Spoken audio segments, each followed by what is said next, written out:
Welcome back to another reading and correcting with me, Kindar, the Tiger Writes, and Ty, the Tiger Supervisor. These are where I read a chapter from one of my stories and correct it as I go. If you want to listen to these live, it's every Tuesday morning, 8 a.m. Eastern Time on Twitch. And if you are looking to support me, that is on my Patreon. Today we are doing chapter 29 of The World Which Is, which starts part 5 of the story. Welcome to Toronto, Herbert announces as the road breaks out of the trees and fields of wheat open up before us. A lot of fields. There's a rough circle around Court, 2 kilometers, that's all farms. Here, it goes as far as the eye can see. Where the horizon is filled with trees back home, this is filled with golden stalk. How many people are in Toronto? I ask in awe. Court has a few thousands. System if I know, he replies with a chuckle. And they need all of this? Most of this has to be for trade. Back home, farmers keep some for themselves to sell at the market. I don't know how much. That's never been an aspect I cared about. I guess they do. If you're impressed, Daz says, saddling up to us, you need to take a tour around the periphery of the city. Really see how many of these there are. You mean there's more of them? He laughs. A lot more. We're at least 5K from Toronto proper, and it's like this all the way around it. All around it. 5 kilometers of farm around the entire city? I can't keep the awe out of my voice. On land at least, Sasha says. No, George joins us. On the water too. There are hydroponic fields for some of the hardier vegetables. I didn't know you could grow them on water. He laughs. I figure that what you don't know about growing food is vast. I nod, then realize the others have joined us instead of walking along the carts. We're within Toronto's civilized zone now, Herbert says. Been in it for a while, actually, Max adds. But this close, the chances of monsters appearing are basically nil. Unless Chuck's involved, Daz comments, and I look at Herbert for an explanation. Chuck is, he searches for a while. Bad luck, in a way, when it comes to monsters. Or amazing luck, Daz adds if you look at it the right way. Herbert nods. Chuck draws them closer somehow. No one knows why. When I asked him, he said he didn't either. But do you believe him? Max asks. I do. Daz says, then he gives the archer a pointed look when he opens his mouth to comment. However you look at it, Herbert says, what happens is that his caravan is attacked by monsters disproportionately more often than any others. We haven't gone one back and forth on any trip since I've been here, Sasha says, without an attack like the one we had. But we were in the wilds, I point out. Those will happen.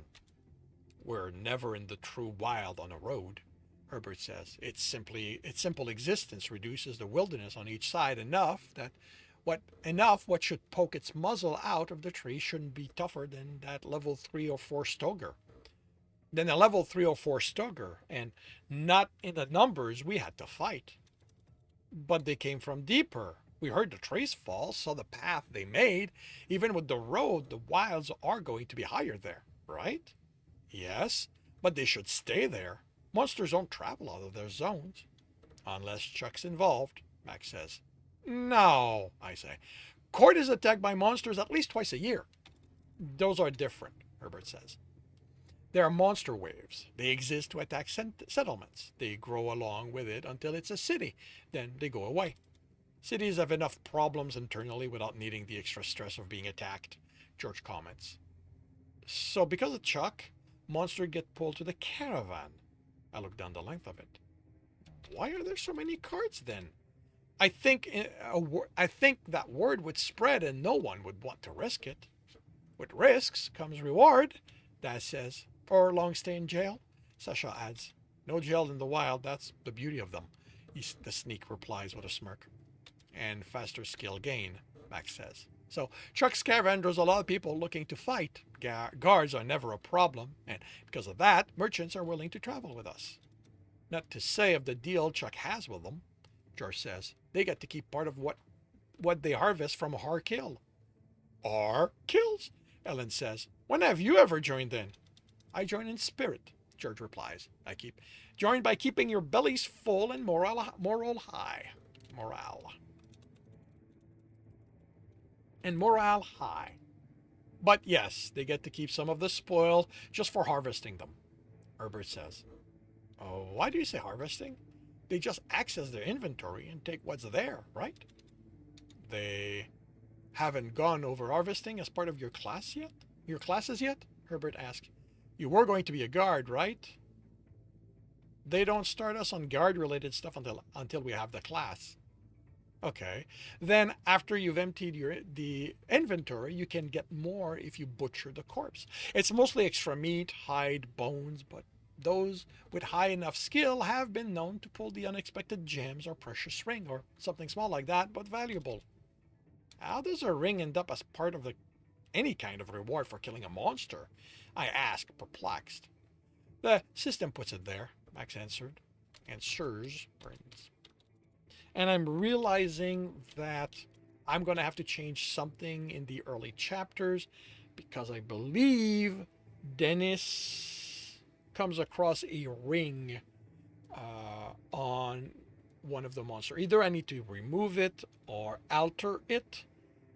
You know, it's a monster wave, so yeah. But yeah, I'm probably going to remove it. I didn't do anything with the damn thing, so yeah.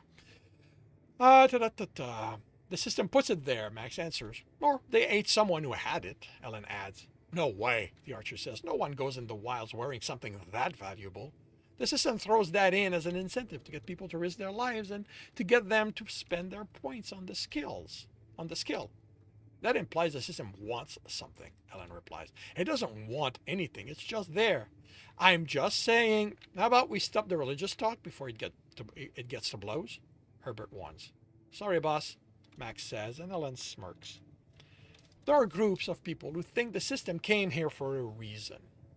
What that reason is varies from group to group. Grandpa Lewis says that most of them started on the day the system appeared and that they were usually those where things weren't going well for the they were usually those where things weren't going well for before. What? Okay. Grandpa Lewis says that most of them started on the day the system appeared and that they were those people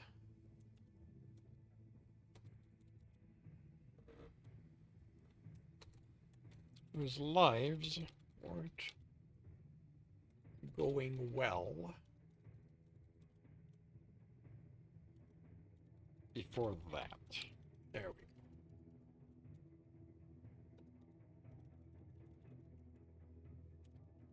All right, let's try this again. Grandpa Lewis says that most of them started on the day the system appeared, and that they were those people whose lives weren't going well. Weren't going well before that. They saw the system as the answer to their prayer, that God hadn't bothered. Okay. Answer. Okay, let's see if I can. They saw the system as the answer to their prayer that God hadn't bothered with. He had to deal with a group like that. It's how he ended up as a commander with a gun to his head, was the way he described it. When they started showing up in court, he wanted them kicked out, but the mayor said Canada was built on inclusion and she wouldn't start going against that. That was before I was born.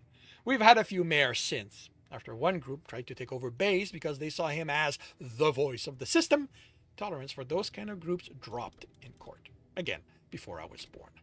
Nowadays, there are a handful of them, but they're the quiet types. They get together on the 9th of June every year and hold a celebration to remember the arrival, but beyond that, it's easy to forget they are around. They're around. So if I want that extra stuff, I want to get butchering as a skill. Yes. If you're going to be a generalist, Herbert says, get cryptology. Daz add, knowing what you're dealing with can give you a skill a boost, but That's only if you're going to be wandering around a lot, he says, grinning at me, and won't always be encountering the same kind of creatures.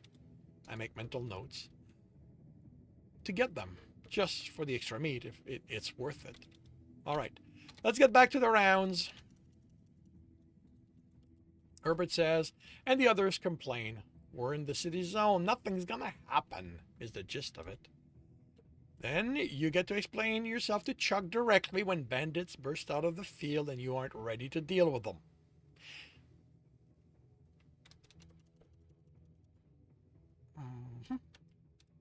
That silences them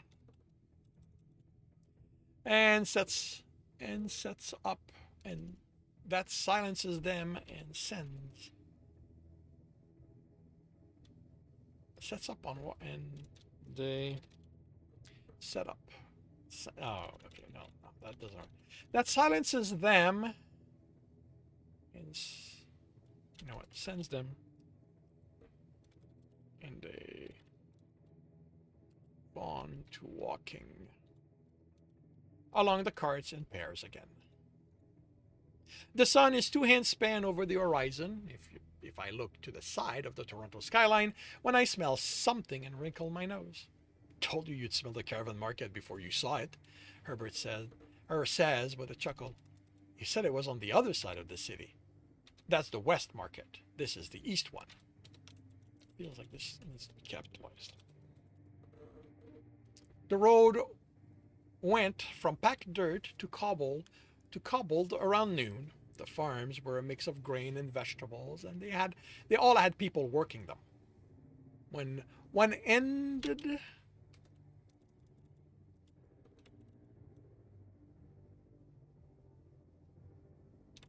okay, then one ended, and instead of a different field, it opened. Oh, okay. To a different field of vegetable.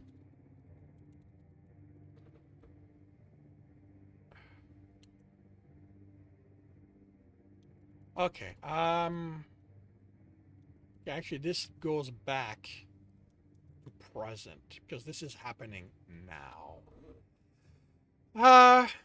Then the field ends, and instead of a different one,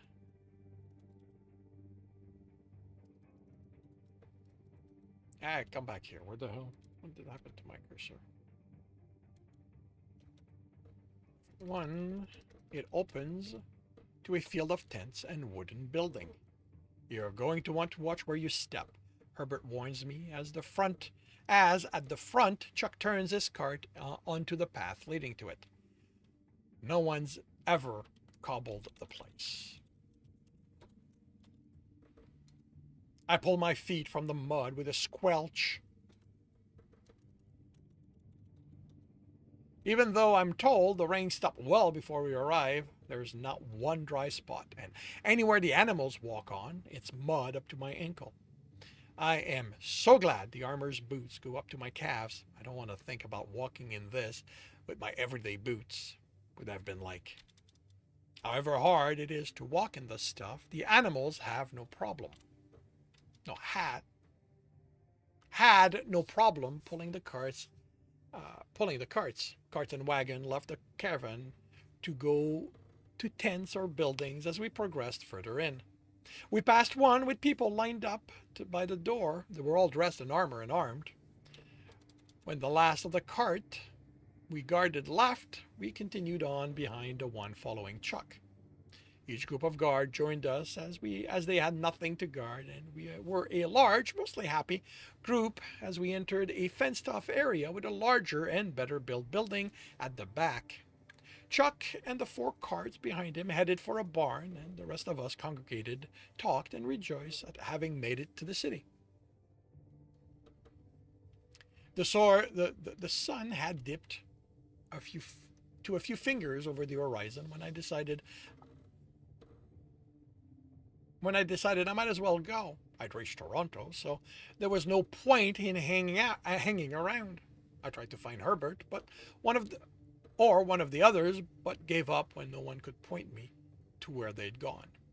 So here I am, a few steps into the muck, wondering if I have the strength to make it to the road when... Where do you think you're going? Chuck demands behind me. I turn as he approaches. He pulls his feet out with the same squelching mine did, but he doesn't seem to feel the suction. Then again, I saw him throw a level 23 Stoker across a battlefield. He probably doesn't even know the mud is trying to suck him in. I figure you did your part. I figured... Wait, what? Oh, yeah. I figured you did your part. I answer hesitatingly. You got me here in one piece, so I'm going to head out. Just like that? I'm not sure what else there is to do. I mean, I got the sense me saying thank you isn't something you're waiting for. He rolls his eyes. Chuck Dorval wishes to trade with you. Chuck Dorval is offering you $5,000. What do you wish to offer Chuck Dorval in return? Next to that is a place I can put an amount or items. I don't understand. It's not like I have anything of value. Well, of that kind of value. It's your pay. Pay for what? What do you think? The work you did? Oh, wait, what? No, you don't have to pay me. You said that guarding the caravan was... Stop it, kid. He runs a hand over his face. I'm giving you the money. You take it. That's it. But, I swear, kid, if you start on some explanation of why you don't deserve it or some other bullshit like that, I don't know, but I'm going to do something. Slap me? I don't hit kids, he replies with an unexpected harshness. He takes a breath.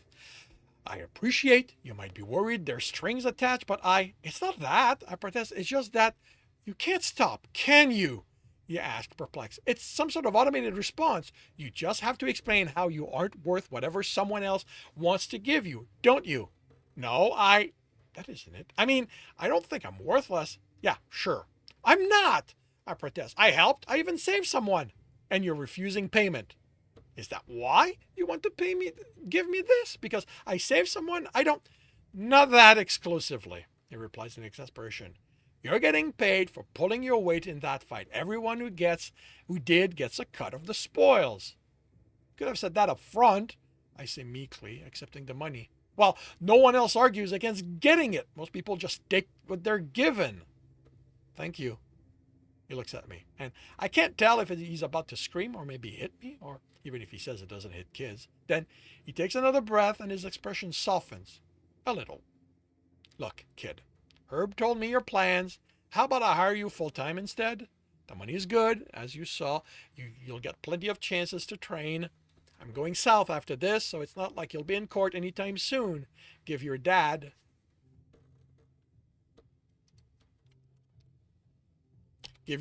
time to explode, then calm down. Your grandpa will appreciate knowing you're safe. I shake my head. I have this quest to do. Why the fuck am I not surprised? You're just like... He closes his mouth, a nice shake, and with a shake of the head. Okay, then be careful out there. Do you have any advice? I ask as he turns away. For the city, I mean? He snorts. Don't go in. Too many people, most of them asshole. Why do you need to go in? He asks. I'm going to need supplies and a place to stay for the night. Look around, kid. You're in the middle of a marketplace. How about the only thing you can't get here is stuff you need your points to buy? That's kind of what I need to deal with too. He nods.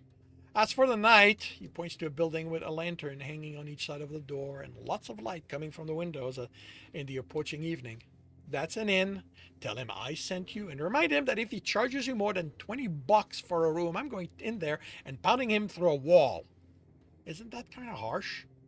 Maybe you missed that, but that's what I do. Anyway, it's just so he knows you aren't making up who sent you. Don't abuse the knowledge, kid. He turns and walks away. Thank you, I called after him. Don't get killed, he replies.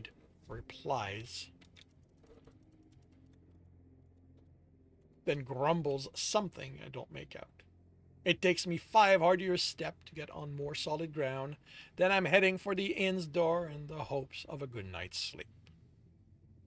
And that concludes chapter 29 of The World Which Is. If you are enjoying this, please leave a like. If you want to know when the next chapter is going to be up, subscribe, hit the bell. If you want to read this story, it is up for free on Royal Road. If you want to read ahead of that and support me, that is on my Patreon. And if you are looking to listen to these live, it's every Tuesday morning, 8 a.m. Eastern Time on Twitch. The links are in the note. And with that, I shall wish you a good day.